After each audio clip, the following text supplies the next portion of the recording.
qual que seria o passo inicial para a pessoa que fala assim, ó, eu quero seguir, né, a filosofia de investimentos do Barça, eu quero seguir a filosofia de investimentos da AGF? Qual que é o passo inicial para essa pessoa que hoje não investe? Né? O que você diria para essa pessoa? Qual que é o passo inicial? Acho que o passo inicial, na verdade, ele nem acontece na bolsa, ele acontece na renda fixa. Eu sou da crença de que, acredito muito que a pessoa tem que ter sim uma reserva de emergência. E aí ia depender, obviamente, das finanças pessoais de cada um, mas pelo menos uns 6 meses de salário, para que caso alguma coisa aconteça, e emergência não escolhe CPF, não escolhe hora, emergências simplesmente acontecem, e você precisa evitar ao máximo ter que vender por obrigação as suas ações, porque muitas das vezes você pode ter que se desfazer de um bom ativo, mas por um preço menor do que você pagou. Uhum. E aí, obviamente, não vai ser culpa do mercado, vai ser culpa de uma falta de planejamento de quem está investindo. Então, sempre procurar fazer essa reserva de emergência para aumentar, mitigar os riscos, né, de você não ter que sair no meio do caminho e amargurar perdas aí indesejáveis com o mercado. Lembrando que, por mais que a gente fale de dividendos, o pessoal sempre procura essa renda extra, enfim, mas não existe nenhum tipo de garantia. É um mercado de renda variável. Uhum.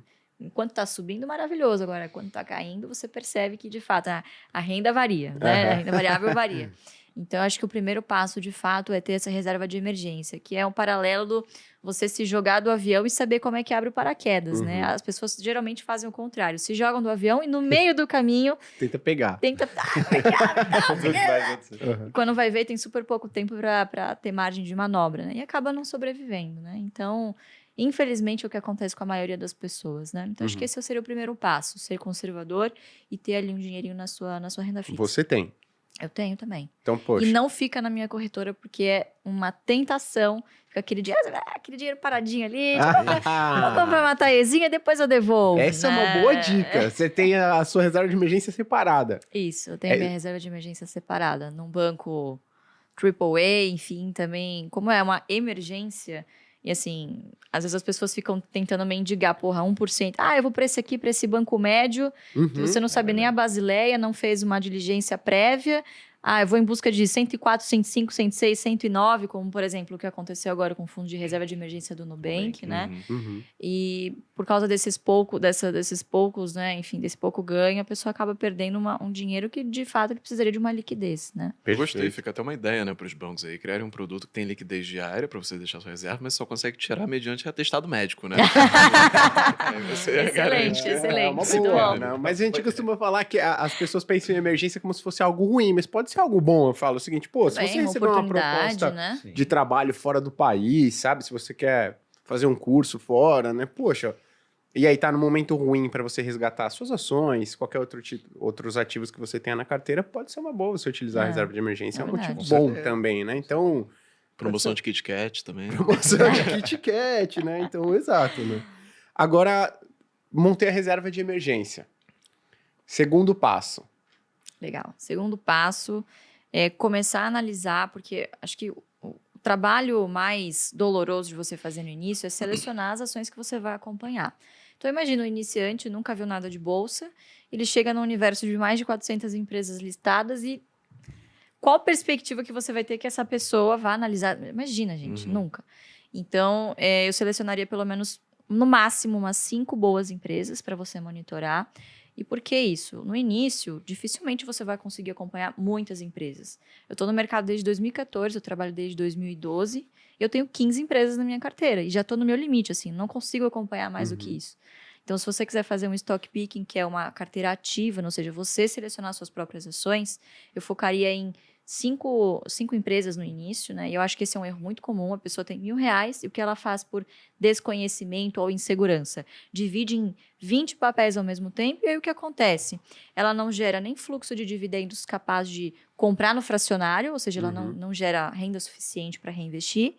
E tampouco ver rentabilidade na sua carteira, porque você está tão pulverizado ali que, enfim... Ibovespa. Exatamente. Seria mais fácil comprar um ETF, né? Uma pena que é um mercado ainda pouco desenvolvido, mas acho que estamos caminhando para isso, né? Sim. Então, eu selecionaria 5 boas empresas para acompanhar e ir alternando essas compras frequentes. Fazer metas em quantidade de ações é extremamente importante. O Porque quando você foca na quantidade de ações e não no valor financeiro em si que você está aportando, você percebe que se esta ação de boa qualidade cai, se o preço cai, com este mesmo recurso você compra mais ações e chega na sua meta mais rápido.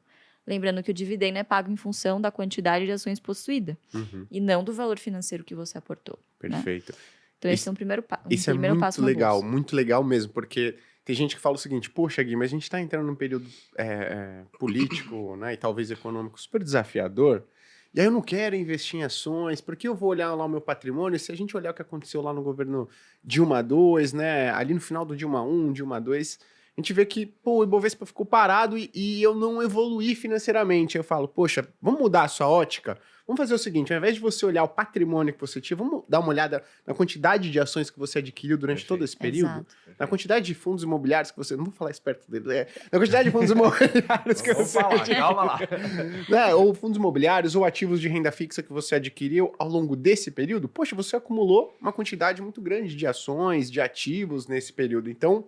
Nesses momentos desafiadores, né, principalmente, que você não fica super empolgado e tal, você pensa em desistir, dá uma olhada na quantidade. Isso é muito bacana. Exatamente. Né? E no fluxo de dividendos pingando também, né? Isso dá um certo conforto para quem está começando também. Perfeito. Aproveitando que você comentou, você falou para escolher boas empresas. O que é uma boa empresa, na sua opinião? Legal. Quer fazer as honras, Fabião? Não, basicamente, o que a gente procura, né? Se a estratégia se chama carteira previdenciária, qual que é a premissa principal? Bom, você precisa ter ativos na sua carteira que, claro que não existe nenhuma garantia e empresas ao longo do caminho passam por dificuldades, nada garante que ela vá se perpetuar. Mas você precisa escolher ativos de maneira que os seus negócios tornem mais provável que essa empresa perdure por 10, 20, 30, 40 anos. Você está pensando aqui, afinal, em longo prazo. Então, esse é um dos critérios, perenidade. O segundo critério, a gente vive num país que vira e mexe, você tem ondas inflacionárias fortíssimas. Então, você precisa de ativos que tenham poder de barganha de conseguir corrigir o preço dos seus produtos, pelo menos pela inflação, né? Ou ter um custo reduzido abaixo da inflação, enfim, tem esse tipo de vantagem competitiva. E terceiro, de novo, a gente está falando de uma carteira previdenciária. No futuro, você vai querer um patrimônio que te gere renda. Então, empresas que não só gerem um fluxo de caixa saudável, como consigam também continuar investindo, manter os seus negócios, os seus CAPEX, enfim, inovação, sempre muito importante, e remunerar muito bem o seu acionista. Então, quais são, geralmente, claro que não dá para generalizar, não é só fazer o filtro dos 5 setores e sair comprando qualquer coisa, porque, claro que existem exceções. Mas a gente sempre fala muito do BEST. O que é o BEST? É um acrônimo maravilhoso que um aluno nosso sugeriu e a gente apelidou e pegou para a gente, que são os 5 melhores setores para você começar a analisar para uma carteira previdenciária. BEST: bancos, energia, seguros, saneamento e telecom.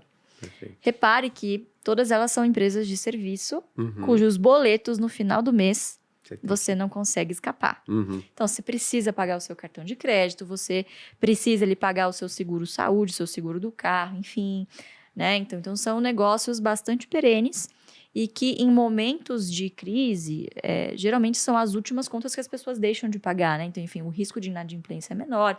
E, nos momentos bons, geralmente são empresas que acabam se recuperando, tem um ramp-up bastante positivo. Né? E lembrando que é um porto seguro para momentos de crise na bolsa, né? Então, muito provavelmente vocês devem estar vendo aí, por exemplo, as casas, né, de análise, enfim, recomendando bancos, energia, enfim, que são setores considerados mais defensivos perante a bolsa, né? Perfeito. Perante o índice. Né? Perfeito.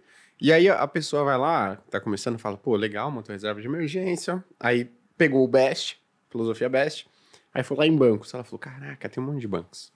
Ela falou, energia, pô, tem um monte de empresas de energia. Eu não tenho tempo. Essa pessoa, no caso, nesse pontapé inicial, seria uma boa, na visão de vocês, ela começar através de um índice? Ou não? É melhor ela acompanhar um analista que faz esse trabalho por ela, né? Que siga essa filosofia que ela gostou, né? O que vocês recomendam para essa pessoa que fala, poxa, eu não tenho tempo, tô lá, né, pô, trabalhando, ralando, e eu não consigo me dedicar a isso. Sou ruim com números, então eu preferia delegar isso ou através de um TF, fundo, ou um especialista. O número é o menor dos problemas. É o menor, porque hoje você tem casas de análises muito confiáveis, você pode se cercar de profissionais que te munam desse tipo de informação, até no AGF+, a plataforma. Enfim, você tem vários serviços que te dão ali, te cospem um valor justo e você vai saber se está caro ou está barato. O trabalho mais difícil inicial é você entender se ela é uma boa empresa. Então, você tem que sempre pensar como se fosse na vida real. Você vai comprar uma padaria. Quais características desse negócio você vai avaliar? Poxa, quem são os sócios? Quem são os gestores que estão ali? Pô, você vai lá dar um Google, gente. A gente vive a era da informação, vai no LinkedIn. Pô, alguma coisa sobre a reputação dessas pessoas você vai encontrar na internet, conversar com conhecidos. Então, você vai fazer um trabalho de diligência nesse sentido. E, às vezes, as pessoas falam, pô, mas eu não tenho tempo. Mas, cara, você arranja tempo para várias outras coisas muito menos importantes e mais supérfluas do que isso. Você tem que lembrar que é o dinheiro do seu futuro. E você vai pagar um preço muito caro se você, obviamente, não fizer esse negócio direito.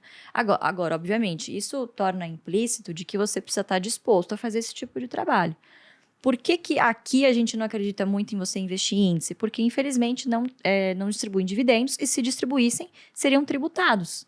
Então, não há vantagem aqui, diferentemente dos Estados Unidos, em que os ETFs, bons ETFs, distribuem bons dividendos enfim, lá o dividendo já é tributado, mas, diferentemente do que ocorre aqui, não haveria essa vantagem, exatamente. Então, você tem que estar disposto, né, Fabião? Acho que é um acordo com você mesmo de que, poxa, você vai ter que sentar e vai estudar. Isso não acontece do dia para a noite, né? Mas você não pode ficar refém também desses bons profissionais. Você precisa ter uma opinião, uma crítica. Perfeito. Poxa, você, em última instância, você seria sócio das pessoas que estão ali, deste negócio? Entender o que a empresa faz é o mais importante de tudo.